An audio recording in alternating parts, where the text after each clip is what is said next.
very little I can do for him now, Mrs. Hill. He's very weak. Oh, dear. Is there no hope? I'm afraid not. It's more a matter of hours rather than days now. Does Mr. Anthony have any relatives? There's a brother, Henry, but they haven't spoken in 20 years. No one else? Well, yes. There's Mr. George, his nephew in London. I expect he'd want to know. First reaching for his hatchet, which he's got near him, close by, the noble fireman goes to find the... Maestro, please. Have you ever been a fireman? No, but I've sat next to one. And what's this jolly laughing cobbler's song all about? It's all about this cobbler, who's always... Sorry to drag you away, George, but there's a call for you. Can't you take a message? Let's hear some of it. It's your uncle, old son. Yes, sir. I'm afraid he's in a bad way. I see. No, yeah. Thanks, Harry. I'll come right away. Always bright and never grey. You see, sir, when I'm singing this song, I'll be cobbling, and I'll have a boot. Oh, you'll get a boot, all right. It was the doctor himself said I should call. He's very bad, Mr. Lorimer. And I'm very grateful, Mrs. Hill. This is very distressing. But I can't travel to Brighton before Sunday at the earliest. He's at his last breath, Mr. Lorimer. Sunday might be too late. Oh, Lord, I'm sorry. There really is nothing I can do. Well, what about Mr. Henry Gascoigne, sir? Do you think I should try to reach him? Uncle Henry? Good God, no. He'd welcome the news. No, when the time comes, I'll break it to him myself. As you say, Mr. Lorimer. Till Sunday, then. Goodbye. Goodbye, Mrs. Hill. Oh, dear.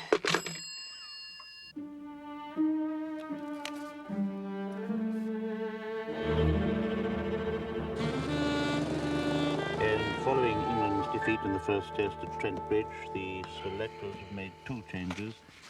R.S. Wyatt returns to captain's side and Bill Bowes is preferred to neutral. The team is Walter, Sutcliffe, Hammond, Hendon, Wyatt... The English enigma. Feely, Verity, Farnes and Bowes. I know not of any other game where even the players are unsure of the rules. Thank you, Miss Lemon. Oz is a one-up already. You can bet the Don will be looking for 3 figures at the hallowed ground. Hastings, I have no time for this Don and his crusade at the hallowed ground. I have a dinner engagement with my dentist. Your dentist? Positively morbid. But you're always trying to avoid him. Not at all. Off duty, he's quite charming.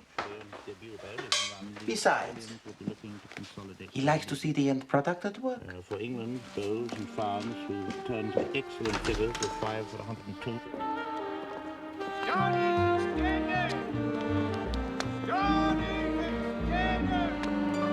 You won't get any of your fancy French kickshaws here, I'm afraid, Poirot. Just good, well-cooked English fare. And I could ask for nothing more, Bonington, my friend. Yes, well, I place myself in your hands unreservedly. Yes? Absolutely. Ha! Yes. Well, where's Molly? Yes, sir.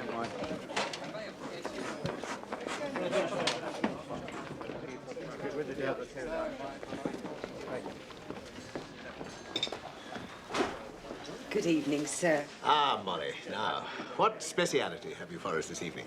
You're in luck today, Mr. Bonington. There's your favourite, roast turkey with chestnut stuffing and fillet of sole to start. Oh, excellent.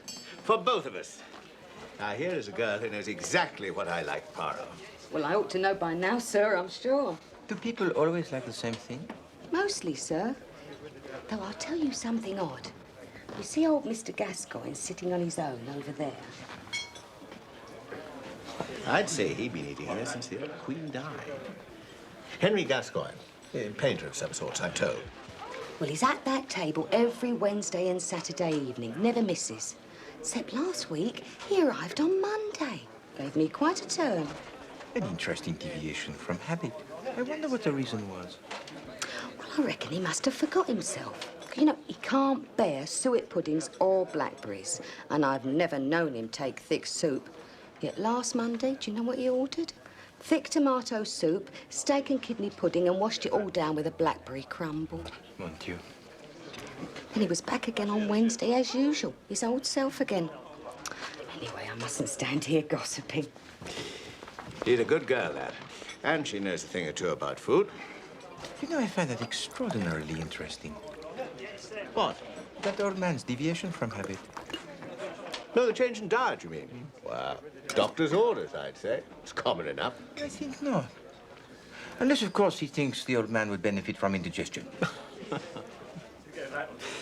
To my good friend, Hercule Poirot, for whom life without mystery would be like roast beef without the mustard. C'est la vérité, mon ami. Ah, I see that bicuspid is still sensitive, Poirot. We must take a look at that. No. It must be the heat. What's that, Molly? Oh, Mr. Gascoigne, he's at it again. Steak and kidney pudding and blackberry crumble.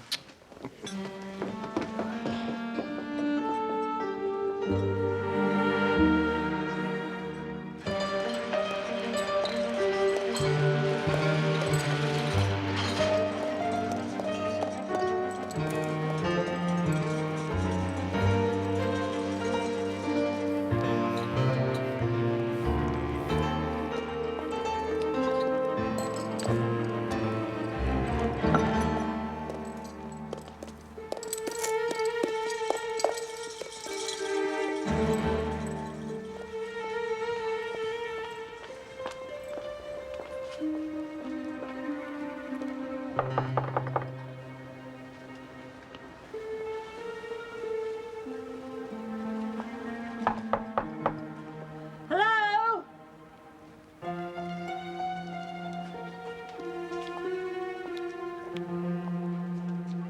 Hello?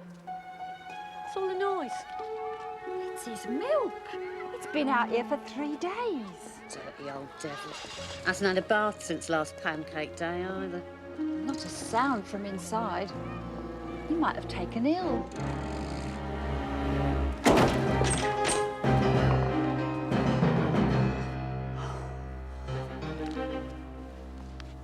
Cold as ice. Oh, poor love. Must have taken a fall.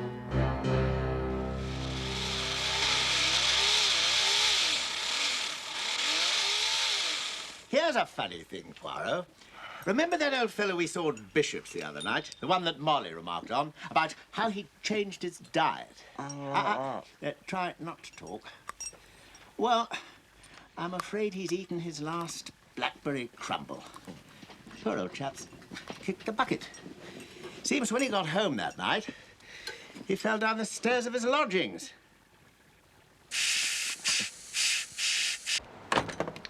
Yes, he's lived here as long as anybody can remember. Kept himself to himself. You never spoke? Well, we'd pass in the street of an evening and say hello. Except last week, I might have been a ghost. He walked right past me and never said a word, he did. Excuse me, madame. Do you remember which day last week? Who are you, anyway, asking all these questions? Who's he? He's not English, is he? I'm begging your pardon. He's Hercule Poirot, private detective. Madame. Oh, yeah, well, they all say that, don't they? You tell him it was last Saturday that old Gascoigne passed me by in the street. It was the last time I saw him alive. Saturday.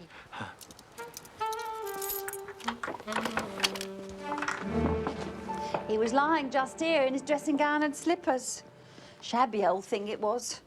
Wouldn't surprise me if he didn't trip over the cord or something. Tripped over the cord. Yes, thank you, madame. And then you called the police? Yes. They just wrapped his body up in a blanket and carried it out. Didn't pay much attention to anything else. Poor old devil. Did Monsieur Gascoigne receive many visitors, madame? Only his model. He was an artist, you see.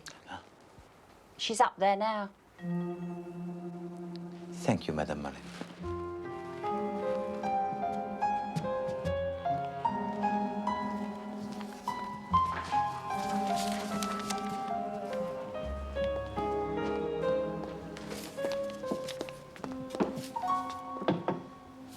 Excusez-moi, mademoiselle. Who are you? I am Hercule Poirot, a private investigator. And my associate, Captain Hastings. Morning. Is there something here that requires an investigation? Oh, no.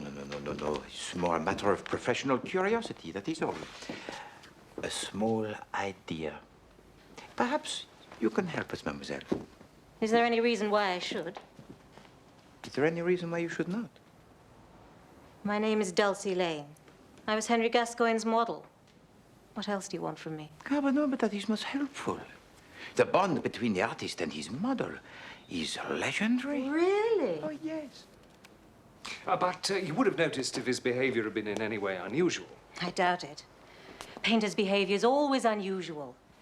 They can never make up their mind whether to commit suicide or give a party. So, nothing out of the way about him. No, no worse than any of them. He had some odd arrangement with his agent, I believe. Peter Makinson. But you'd have to ask him about that. An agent? So he was successful then? Don't be misled by all this. Henry wasn't a poor man, just mean. Did he have a family? No, there was a nephew that he mentioned from time to time, a music hall man.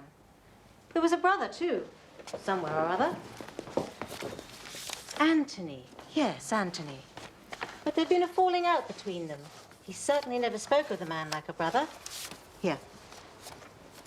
Remarkable likeness. They could have been twins.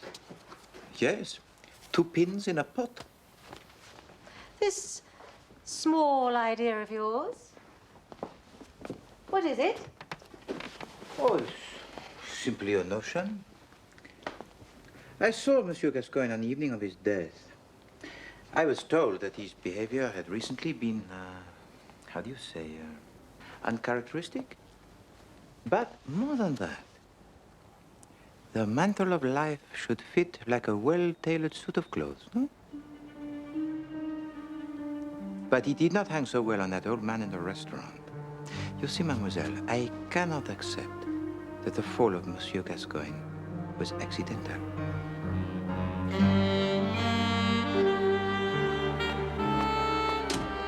Hardly the kind of woman to push an old man to his death, Poirot. Ah, the auburn hair, mon ami. Always the auburn hair. No, I just find it pretty hard to believe, that's all. Well, she did not seem to be unduly upset by Monsieur Gascoigne's untimely demise. Oh, why should she? What about that brother, Anthony? Yes, we need to find the brother, but also the artist's agent, Peter Makinson. Thank you, driver.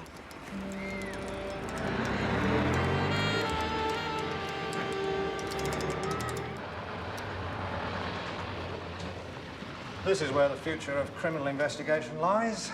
Our new forensic division, the most advanced in the world. Won't be long before the likes of you and me will be gone forever. Cast onto the scrap heap of life like so much scrap. And you think there is nothing to save us? Not even all those little grey cells of yours, Gascoigne H. We'll all be extinct, Poirot. Dinosaurs. Henry Gascoigne, 68 years of age, artist by profession. What's your interest in this, Poirot? Oh, he was an acquaintance of a friend of mine, and I merely wished to put his mind at rest. Died from a broken neck caused by a fall down the stairs. Apparently he was a recluse, bit of an eccentric. None of the neighbours can remember seeing any visitors that evening or the following morning. That evening? The estimated time of death was at or around 9:30 p.m. on Saturday, June the 16th. It's remarkable. Your forensic division is very precise, huh? Well, no. There was a letter in the old boy's dressing gown pocket. It was posted that morning in West 1 and arrived by the 9:30 delivery that evening. He must have gone down to collect it and fallen on his way back upstairs. I see. May I see this letter? The pathologist still got it with all Gascoigne's clothes. Perhaps you remember who might have sent it? No, I don't. It was harmless enough. Of course. Who was the pathologist, did you say? I didn't. You take it from me, Poirot. This case is closed. Yes, well, let us hope, Chief Inspector, that the forensic sciences of which you are so proud will not replace every aspect of the detective's work. Let us hope that camaraderie, will still play a significant role, no? His name's Cutter. I'd better telephone him to make sure he knows what to expect. You see, Chief Inspector, we are still very far from being the species extinct. Au revoir, mon ami.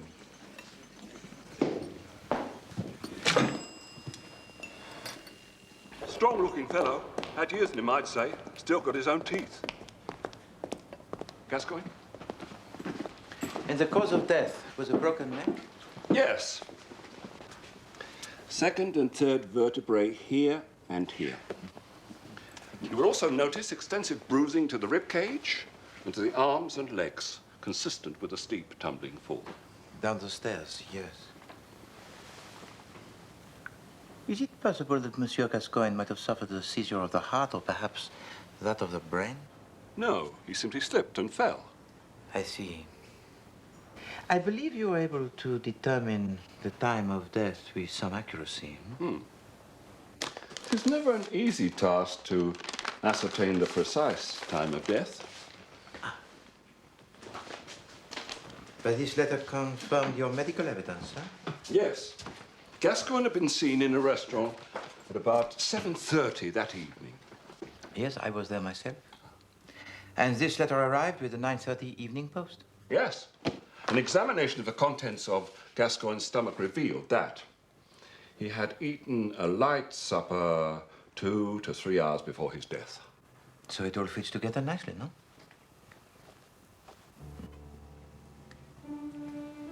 May I please borrow this letter, monsieur? Well, I'm sure you can be entrusted with its safekeeping, Mr. Poirot. Of course. Are you sitting down, Hastings? Yes, yes, I am. Very good. I'm coming. Oh, fine, fine.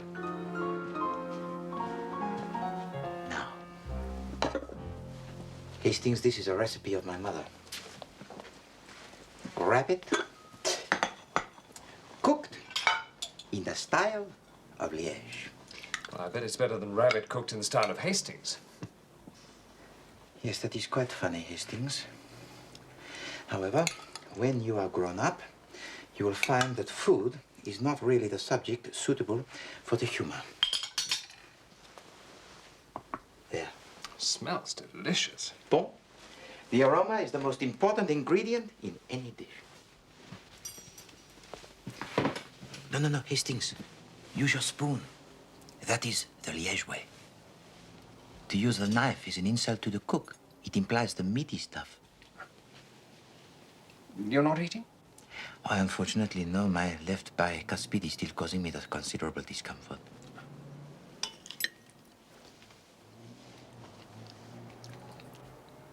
Is it good, Hastings? Please, do not be stinting with your praise. Oh, it's wonderful.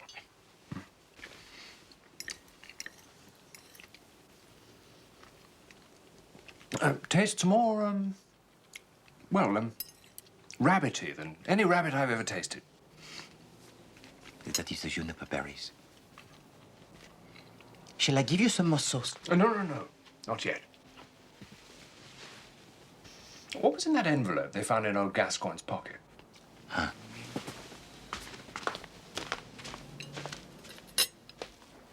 You are invited to a preview of contemporary European paintings recently acquired by the Farringdon Gallery. This may be both informative and pleasurable, Hastings. And it's tomorrow.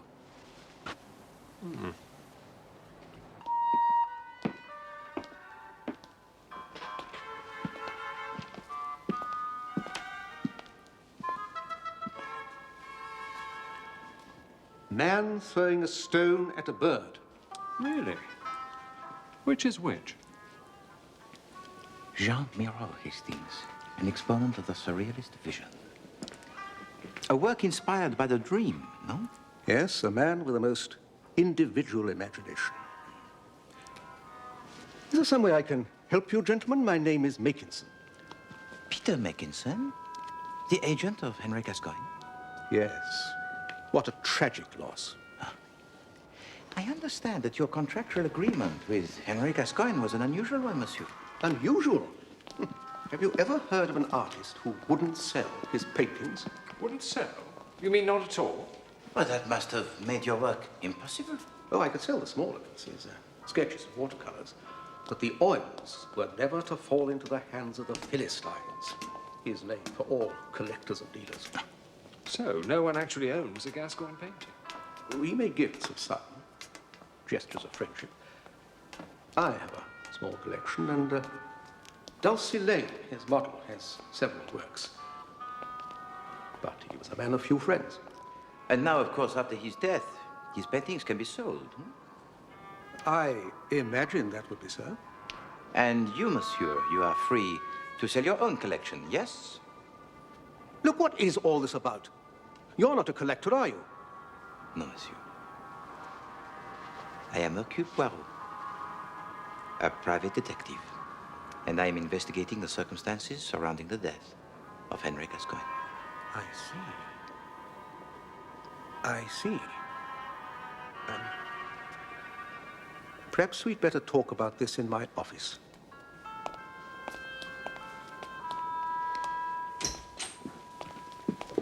Gentlemen? Thank you.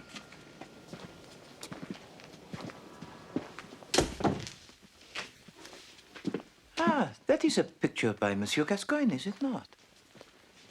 But not his usual model. No, that was painted years before he met Dulcie Lane. She is Charlotte Gascoigne, a rare beauty.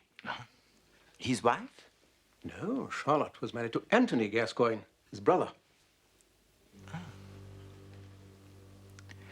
There was, I understand, some ill feeling between them. Yes. Henry arrived here one day with this painting and asked me to take it into safekeeping. For what reason? I don't think Brother Anthony was keen on the idea of his wife's naked body being displayed in public.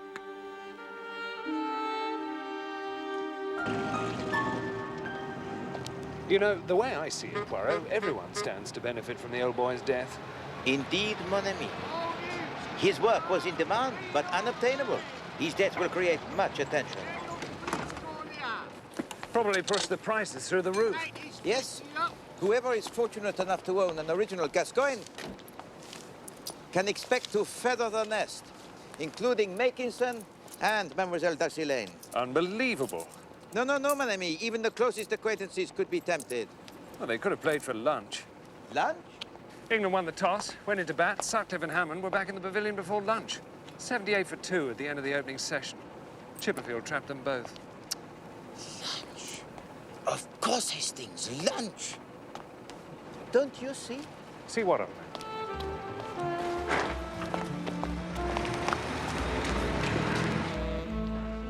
24 blackbirds baked in a crumble. I think you mean pie, don't you? Well, that's what they have done in all these cases. Upstairs door found screwed. Miss Lemon? Mr. Poirot? Gone, and Jules with him, before alarm could be raised. Why, the trick's so old Raffles, that I Mr. never Poirot. knew you'd condescend to play it. Not so old as it looks. Such a dashing figure. Choosing the cigars and handing me mine. Cognac or Miss Lemon. Benedictine, Bunny. How did you get on with the music halls? Besides, he went on. The rooms were not George Lorimer is the manager of the Carlton Theatre, Bethnal Green. and the key missing, so that Excellent work, Miss Lemon. Miss Lemon, But that was where he left his red back to lamp. Monsieur Raffles. I exclaimed in triumph. But Raffles only shook his head. I don't believe in that rope ladder, Bunny, except as a blind. Well, Hastings, tonight we must visit the theatre. What's all this about blackbirds, Poirot? That Saturday evening, Henry Gascoigne finished his meal with the blackbird, or rather, the blackberry crumble. Now, the juice of the blackberry leaves a dark stain, and yet the teeth of Henry Gascoigne were not discolored. I looked most particularly. Oh, then the waitress must have been mistaken. It's easily done, you know. According to the pathologist, Henry Gascoigne died 2 hours after eating the light meal. Now, I do not consider soup, followed by the steak and kidney pudding, to be the light meal. But suppose that meal was not dinner, but lunch. But the old boy was seen at the restaurant at 7:30. You saw him? Yes. But that was not Henry Gascoigne.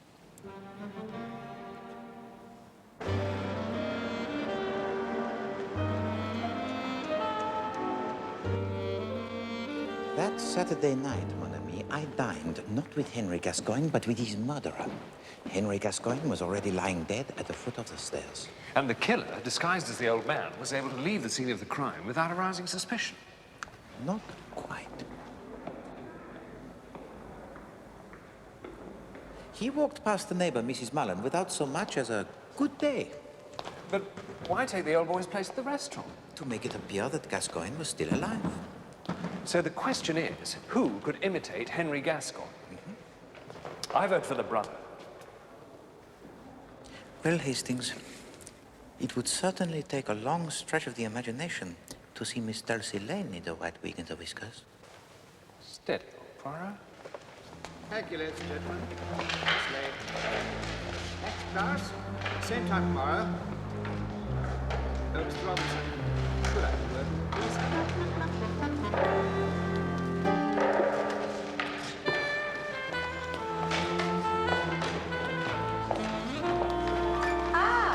The detectives with a small idea. Please, mademoiselle, forgive this intrusion. Not at all, gentlemen. As you have already seen for yourselves, I have nothing to hide. No, we were up in the gallery. Miss Lane, I am now completely convinced that the death of Henry Gascoigne was deliberately arranged and by someone he knew well. Am I a suspect? I understand Henry Gascoigne gave you a number of paintings. Yes, 4 life studies. So you are aware, no doubt, of their value? Yes, I've had a number of generous offers. So you could be a wealthy woman, Miss Lane. You think I'd part with them? At any price?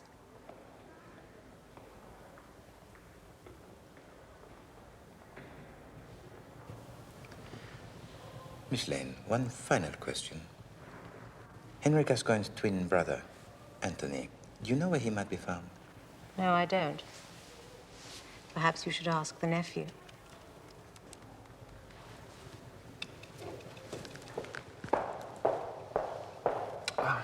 Thank you, Miss Lane.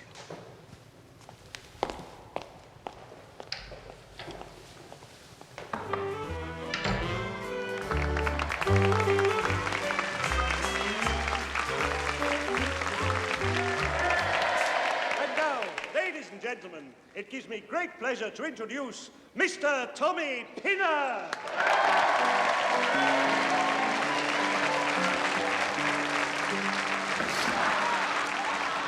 Well, who entered a masquerade as the old man?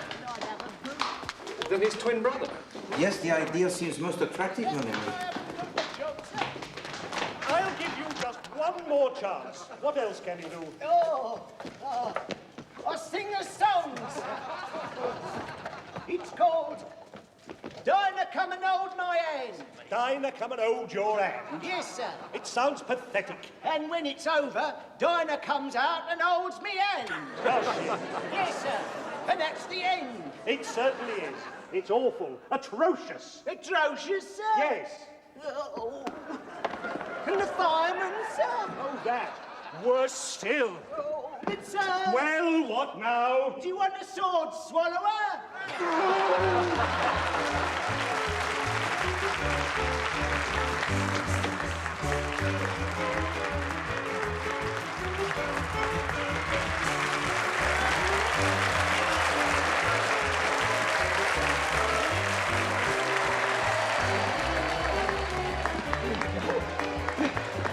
Good ass. Bad ass. Good ass. Hot mouse. I love you. Yeah, got time for a quick one. Come in.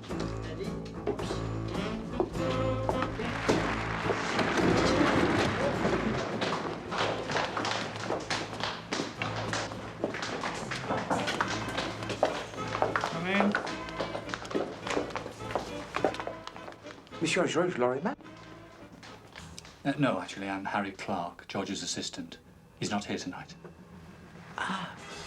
Can you tell me where I might find him this evening, monsieur? Well, I'm afraid not. He's out of town. In Brighton, attending to his uncle's funeral arrangements.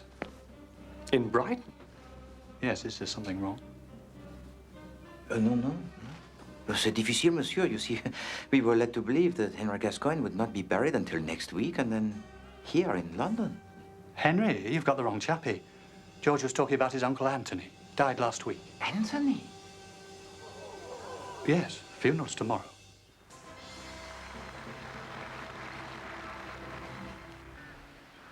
We therefore commit his body to the ground. Earth to earth, ashes to ashes, dust to dust. A quiet affair, is it not, Hastings? With both the brothers dead, there aren't many Gascoignes left to pay their respects. Not too many suspects left either, eh?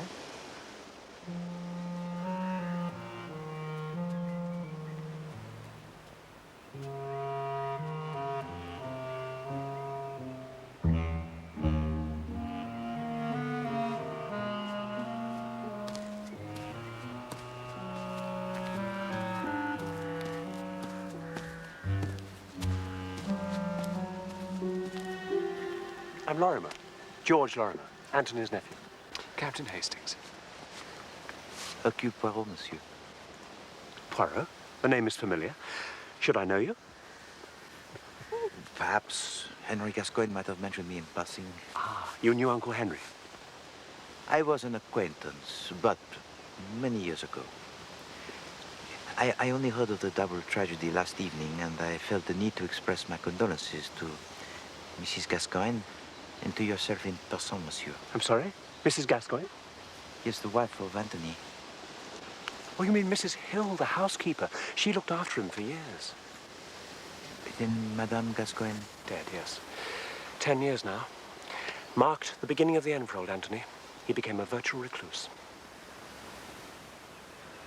But listen, I'm being terribly impolite. Why don't you both come back to the house? Oh, there's no wake, you understand. But I'm sure Mrs. Hill will provide us with some refreshment. An offer that is most generous, monsieur. We accept. The least I can do. Thank you. Anyway, I'd like to hear about you and Henry.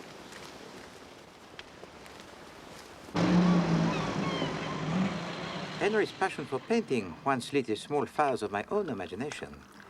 But alas, my talent as a painter was not as great as my ambition. May I be of some assistance, Mrs. Hill?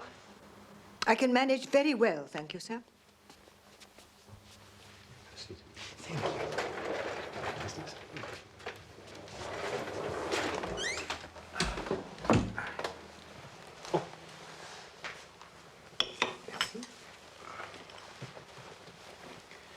And the two brothers, they were twins? Yes, not identical, but they bore a great resemblance. And also they had together the great rapport, no? Rapport? No, not at all. They hadn't spoken in 20 years. Sacré. Oh, what could have caused such disharmony? Well, years ago, Charlotte was Henry's model. But that's too light a word. She was more his inspiration. Ah, the muse. And then along came Anthony and stole the girl's heart. He whisked her away, leaving his brother a broken man. And the wounds from such a battle run deep. Well, their differences are well and truly buried now. They both had a good innings. Up stumps and back to the pavilion. If you'll excuse the expression.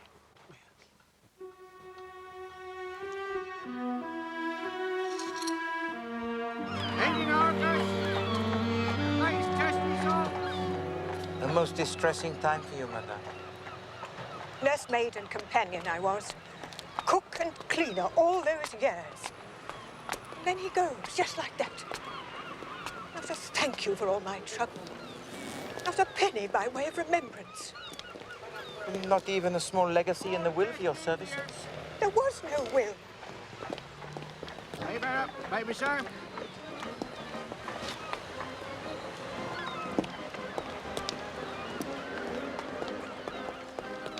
Get your taxi, huh? Henry, expect it all goes to him, the next of kin. His right, I suppose, though he doesn't deserve any of it. Wouldn't come to see his uncle when he was at his last breath. Thank you so much. Let's get your flags here.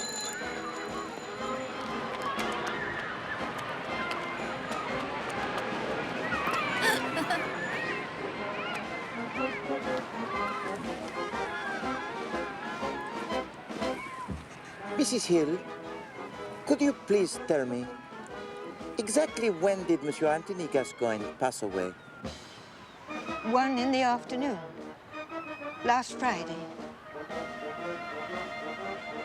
There was just me and him at the end. I told Mr. George, Mr. Larimer, that is, that there wasn't much time, but it was the Sunday before he arrived.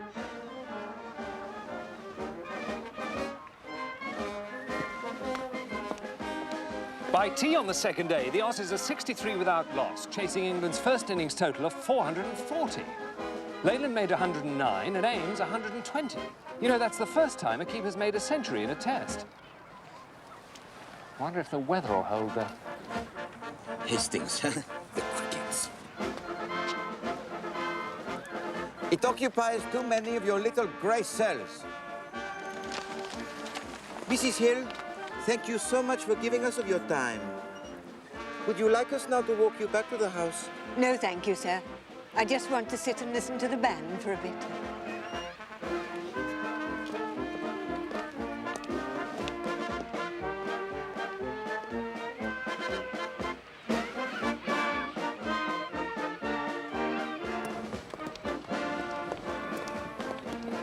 Well, that was quite a yarn you were spinning back there, old man. The fires of artistic endeavour. I nearly blushed. Ah, Hastings, you do not understand the finer feelings. But you were lying. No, Hastings. I did not want to cause Monsieur Lorimer further grief with the revelation that one of his uncles had been murdered. And by posing as an acquaintance of Henry Gascoigne, my inquiries appeared no more than innocent curiosity. Well, it certainly puts paid to my theory, anyway. Ah, yes, you expected more from this brotherly intrigue. La crime passionnelle, hein? No, mon ami. We have been running up the wrong tree.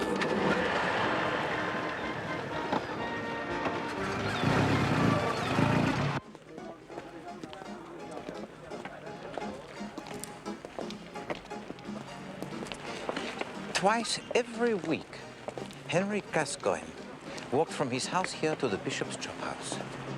So he was a man of routine. There would be no variation. Now that Saturday evening, after the impostor had pushed Henry Gascoigne to his death, he would have followed this route as a matter of course. Hastings, where of an evening can a man be seen to enter a place as one character and emerge as another completely different character? Well, if he was a boarding house or a hotel. Without arousing the slightest suspicion? After the masquerade at the restaurant, he'd need to abandon his disguise. He would want to change back into his own clothes in a hurry and secure his alibi. Discretion would be the problem. I think I have seen the answer, mon ami.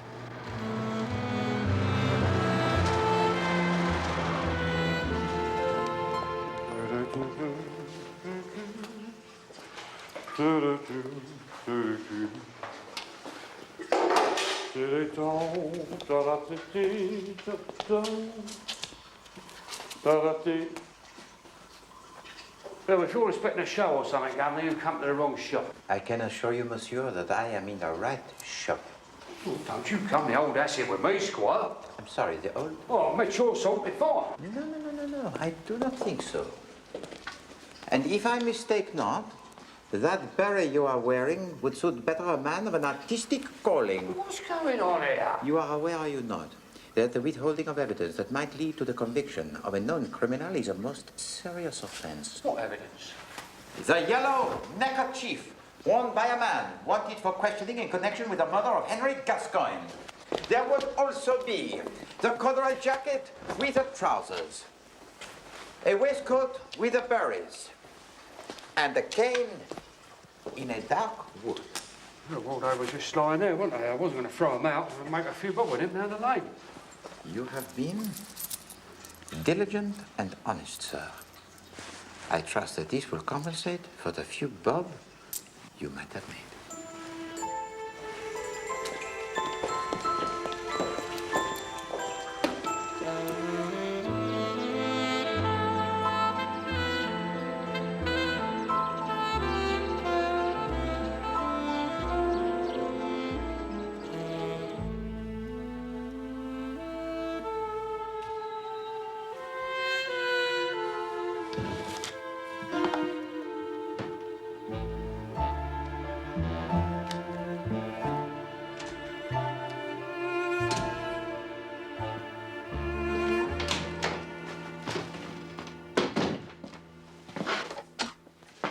Well, Dulcie Lane was sitting for a life class from 1 until 5 on Saturday afternoon, so we can eliminate her. Oh, yes, Miss Lane is innocent. He's running in now. 1, 2, 3, 4, and his arm goes over. Oh, Darling staggers back in his right foot. Makinson too, I'm afraid. He was in Paris. That brings us back to square one. No, no, mon ami, far from it. We are about to make our final move. Kindly ask Miss Lemon to get me the Chief Inspector Japp on the telephone.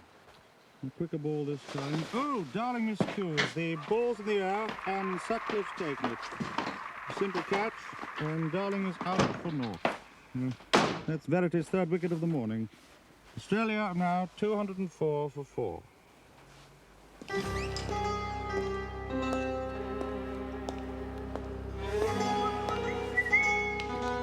Afternoon, Freddie.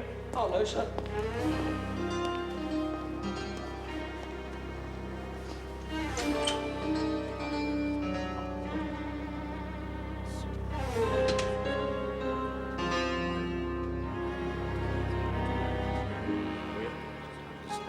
Ah, Monsieur Lorimer, I am so glad. Please, to come up here.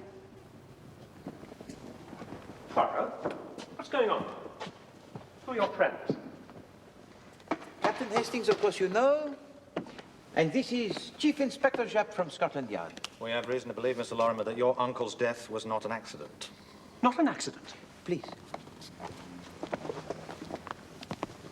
This clothing was part of the assassin's disguise. It was discarded close to the bishop's chop house after he had masqueraded as your uncle following the murder. The strands of white hair are from the wig, sir. The darker hairs would be the guilty parties. They should be an easy match. Wigs? Masquerade? Yes, a devious finale to a most sinister plot, monsieur. You see, that Saturday evening, after he had pushed Henry Gascoigne to his death, the assassin searched through the correspondence on his desk. He retrieved this envelope, which he had sent the day before. Now, what could be more innocent than an invitation to an art gallery, eh? However, he had one last artistic task to perform. But he was not a skilled craftsman. Regard? He changed the postmark from the 15th to the 16th and smudged the mark on the blotter to further conceal the forgery. He placed the envelope in your uncle's dressing gown pocket, and then, disguised as the old man, he took his place at the bishop's chop house. And so it appeared that Henry Gascoigne had fallen to his death that Saturday evening, oh yes, but after the 9:30 post had been delivered. Whoever could do such a thing? Oh, well, at first I suspected his colleagues, but they all had the solid alibis. And then naturally I turned my attention towards his family. But Anthony was dead. It appeared that you were the only living relative, and of course you were. And where were you when your uncle was murdered, monsieur? Where was I? Well, I'd have been here at the theatre for the second performance. Of course. Ah, yes, but that would have been a Saturday evening, Mr. Lorimer. Neither the staff nor the artists here can remember seeing you on that Saturday afternoon. At which time I would say you are attending to some business, yes? Yes. The murder of your uncle. You think I killed Henry? This is madness. I had no quarrel with him. After Anthony's death, Henry was the only living relative to stand between you and the Gascoigne estate. This is a lie. A damned lie! We have acquired a sample of typeface from the typewriter in your office, monsieur. I am certain that it will be the perfect match with the address on the envelope. The signature of the murderer.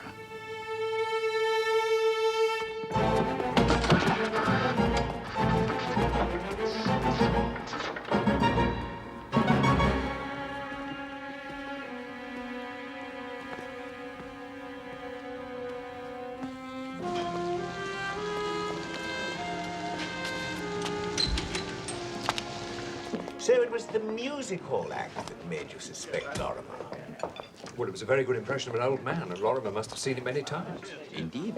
And Lorimer had been ready for many weeks.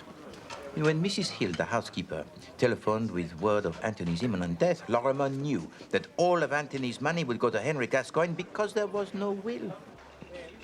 But why on earth would Lorimer masquerade as old Gascoigne on the previous Monday night? Dress rehearsal. Had to be sure of the disguise on the night.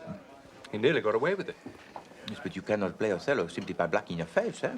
You have to think like a Moorish general. And Lorimer's performance was fatally flawed.